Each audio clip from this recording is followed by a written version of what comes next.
Joining me now is Republican Congressman Don Bacon of Nebraska. Congressman Bacon, welcome back to Meet the Press and happy Easter to you. Thank you for joining us on the holiday.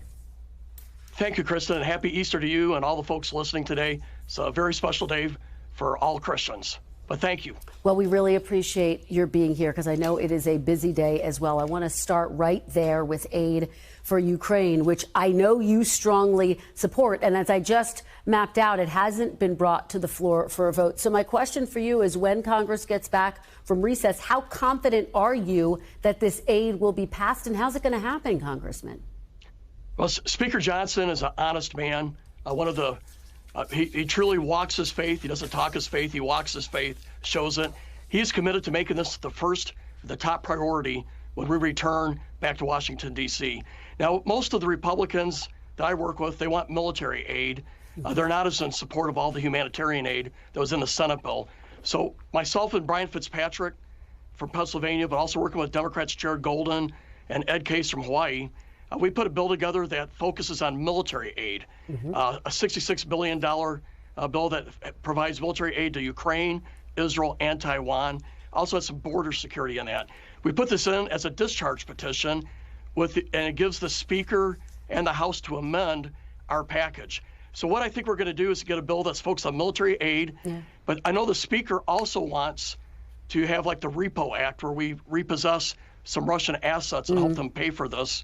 Also, maybe some lend-lease segments to the bill, so some of this may become in the form of loans. But also, it's very important to the Republican side that we just don't give President Biden a blank check. And why is that?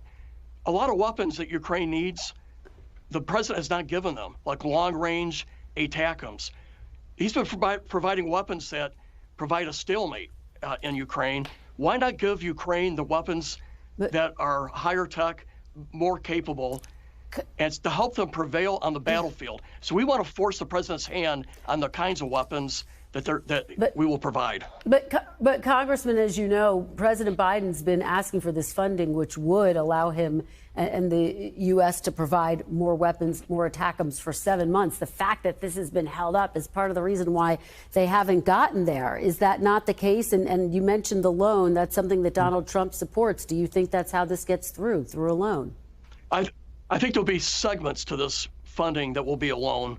Won't be the whole thing. But I would say the president has had the ability to provide ATACMS all along and has not done it.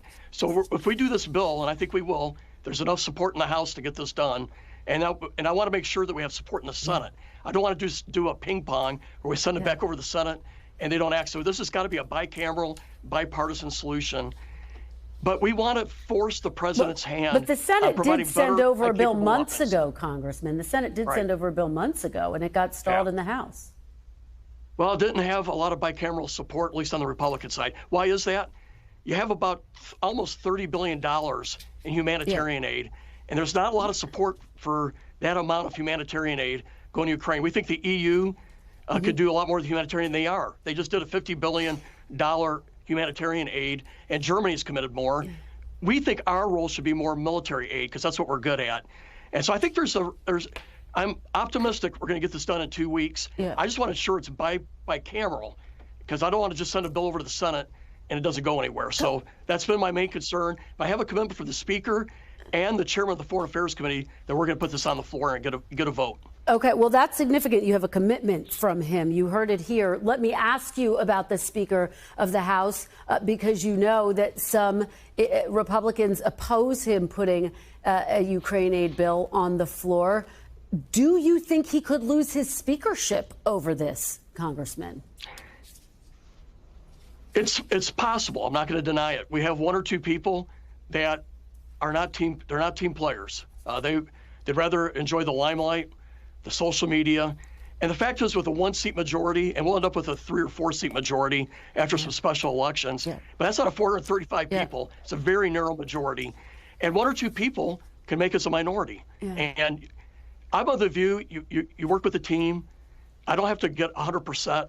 80% is the Ronald Reagan rule.